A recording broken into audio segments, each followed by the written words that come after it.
په دې هیله چې جوړ و روغ به یاست. زه یم ابرار، تاسو ګورئ ټیکنیکل ابرار یوټیوب چینل. دوستانو نن مې تاسو ته یو اپلیکشن راوړی دی چې هغه دی اپلاک. داسې اپلاک چې هغه به تاسو ساعت ګړۍ شانته دی، په ساعت کې ګړۍ کې بجې و سکندونه، یعنې چې کومې ثانیې و سکندونه دي هغه سره برابر کړي.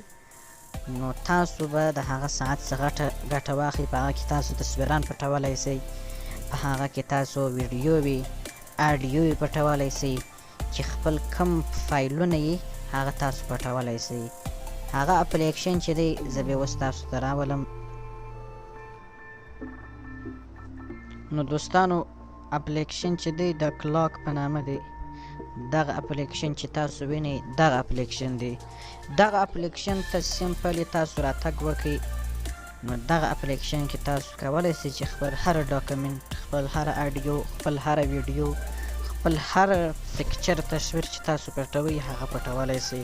نو اوس ورځو سمپلی پر دغه کلاک باندې هغه کلیک کوو. چې کله مو کلیک وکړئ دوستانو ګوره دلته دا ګړۍ ده، تاسو ته ټیم هم درښیي، تاریخ هم درښیي، هفته یعنې چې کومې ورځې دي. الارم باندې هم تاسو درولی شئ چې تاسو کم راکښېنئ، مثلا بیده سواست بیا مو راکښېنئ د لمانځه وخت ته، بل د کار او دفتر پر وخت تاسو راکښېنئ. نو اوس دلته دا ګړۍ چې د ما درولې ده، اوس ګوره زه راځم، تاسو به سمپل ګوره په دې باندې هېڅ چم نه کېږي. دغه د مابین چې کوم شی دی د مابین ځای، پر دغه باندې به تاسو کلیک وکړئ. چې کله مو کلیک وکړئ ګوره ګړۍ چې ده پوره 12 بجې شوې. اوس ما د دې کوډ چې ورکړی دی هغه چې دی 15 بالا 12 بجې ما کوډ ورکړی. تاسو چې هر کوډ ورکوئ هغه ورکولی شئ. نو اوس ګوره 15 بالا 12 بجې ما کوډ ورکړی. چې کله مو دا رقم سره برابر کړ نو بیا به راسئ پر دغه مابین باندې به کلیک وکړئ. ګوره دا داسې اپلیکشن دی څو شی ګړۍ ده، لیکن په دې کې تاسو هر شی پټولی شئ. اوس راځو پر د مابین باندې کلیک کوو. ګوره کلیک مو وکړئ، دا د مختلف قسمه اپشنونه یې تاسو ته راوړه. نو دا د مختلف قسمه اپشنونه یې راوړه. ویډیو چې تاسو پټې کړي دلته راځي، چې هر څو ویډیو وي، کوم پکچر پټ کړي دلته راځي، او کوم فایلونه پټ کړي هغه دلته راځي. نو اوس که چیرې تاسو شان پټوئ، شان د خلکو څه پټوئ په دا ګړۍ کې هغه پټولی شئ. دغه د کم د جمعې نښان چې دی پر دې باندې به تاسو سمپلی کلیک وکړئ. نو راځو اوس د جمعې پر نښان باندې کلیک کوو.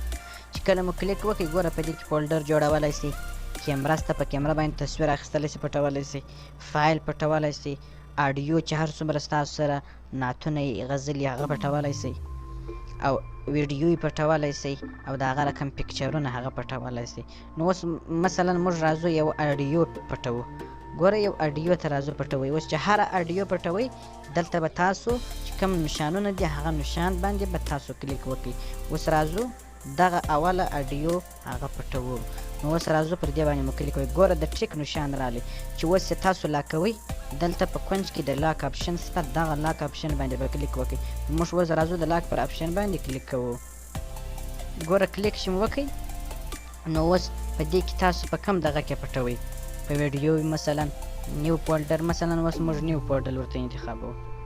نیو فولډر کې نوم ورته لیکو، مثلا نوم ورته لیکو ټیکنیکل ابرار. د اوکې بټن وو، د اوکې بټن چې مو ووهله ګوره اوکې سو. نو اوس ګوره چې موږ کوم آډیو پټه کړه هغه د ټیکنیکل ابرار لیکلی دی، آډیو پټه سوه، نیو فولډر مو ورته جوړ کړي. نو دغه د پټولو طریقه وه. دوستانو ډېر ښایسته اپلیکشن دی د اپلاک په نامه سره دی کلاک. ګوره سمپل ظاهره چې د هغه ګړۍ ده، ساعت دی، واچ دی، انسان نه به پوهېږي. داسې اپلیکشن دی چې ستاسو سره درسره یې ټوله بهریانې چې دا ستاسو شیان تا چیرې پټ کړي دي. نو د دې دپاره سمپلې بیا طریقه درښیم. دغه د کم د مابین بټنه چې ده دغه د ګړۍ مابین باندې به کلیک وکړئ. ګوره زه کلیک کوم. چې کلیک مو وکړئ ګړۍ پوره 12 بجې شي. نو تاسو چې هر کوډ ورکوئ ورکولی شئ. ما ورکړی دی پاو بالا 12 بجې، یعنې 15 منټه بالا 12 بجې. پر دې باندې اوس چې دا سره برابر کړئ چې هر رقم ټیم تاسو ورکړی هغه ستاسو کوډ دی. نو اوس پر دې مابین بیا زه کلیک کوم. چې کلیک مې وکړئ بس چې ما هر څومره شیان پټ کړي ګوره پکچر دا ما پټ کړی دی، آډیو مې پټه کړې ده، چې هر څومره شیان تاسو هغه پټولی شئ. نو دوستانو که چیرې تاسو زموږ ټیکنیکل ابرار یوټیوب چینل سبسکرایب کړی نه یي نو هیله کوو سبسکرایب یې کړئ ورسره په خوا کې د بیل نشان هم کلیک کړئ پر آل باندې کلیک کړئ تر څو زموږ هره نوې تازه په زړه پورې ویډیو تر تاسو پورې در ورسیږي دوستانو زموږ ټیکنیکل ابرار یوټیوب چینل موږ هر وخت کوشش کوو تاسو ته د ساینس او ټیکنالوژي په باره کې هر وخت تازه نوي په زړه پورې ویډیووې تاسو ته وړاندې کړو تر څو تاسو خوند ور واخلئ نو هیله کوو زموږ چینل تر سره سبسکرایب یې کړئ ورسره په خوا کې د ګنټۍ نشان هم کلیک کړئ نو پر خدای مو سپارو ډېره مننه والسلام